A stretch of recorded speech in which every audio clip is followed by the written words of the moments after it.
Dr. Melina, let's circle back to something Dr. Dodell just said. How important do you think the number on the scale is and BMI when it comes to people's overall health? I don't use BMI in my office at all, actually. But I mean, for the average practitioner who's not trained in obesity medicine or nutrition, it can be a screening tool. I think the number on the scale is relevant. I don't think it should be completely ignored, but it should be used in conjunction with measurements like waist circumference, which is a much greater marker of metabolic risk than just the scale weight alone. But I do think it's important to use weight on some level for helping a patient navigate risk, for disease prevention, not just potentially treatment. And I think that's an important thing that I approach with nutrition in my office is disease prevention, but also for setting realistic and practical goals. And I think that's the conversation, that losing even just 5 to 10% of your body weight, which may not even show up when somebody looks at you, they're not going to notice that. But if the doctors can start educating people on that conversation, I think that'll be a step in the right direction. Right. Reagan, how do you respond to what you heard from the good doctor? So I think that especially we have to understand that number, that idea that 5 to 10% of body weight creates clinically meaningful change didn't come from clinical studies. It came from attrition. It started with the Metropolitan Health height and weight table.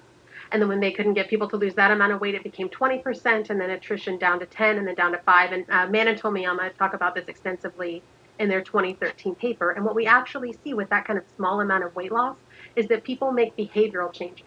And they may experience a bit of weight loss, and they experience health changes. But then almost inexplicably, we credit the health changes to the weight loss and not the behavior changes.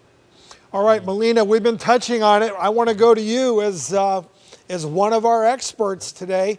I mean, do you buy into the stats that 95% of diets fail? What's your take on that? Absolutely 95% of diets fail, but I think that's because the important behavior characteristics and the idea of mindset are not reinforced and not established first. I end up, honestly, I don't talk about diet that much in my office when I'm helping patients lose weight. I talk about everything else that goes along with that. But I am going to disagree with you on the statistics, because this is the problem with statisticians and also journalists to some extent, is that you're looking at the numbers and not the patients. I am seeing patients in my office every single day of the week with especially excess belly fat. And I can tell you without a shadow of a doubt that I see decreases in their blood sugar, their cholesterol, their fatty liver, which responds very, very quickly, even to modest amounts of weight loss. So, I mean, I'm sure that your statistics are good. I'm sure that I could find 15 different studies that would counteract what you say, but I disagree that there's no benefit to even modest amounts of weight loss, because I see it every day in my practice. And I'm not treating statistics, I'm treating patients, and I see their lives transform. But I think behavior is fundamental. This is getting good, Doc. Getting heated, getting heated.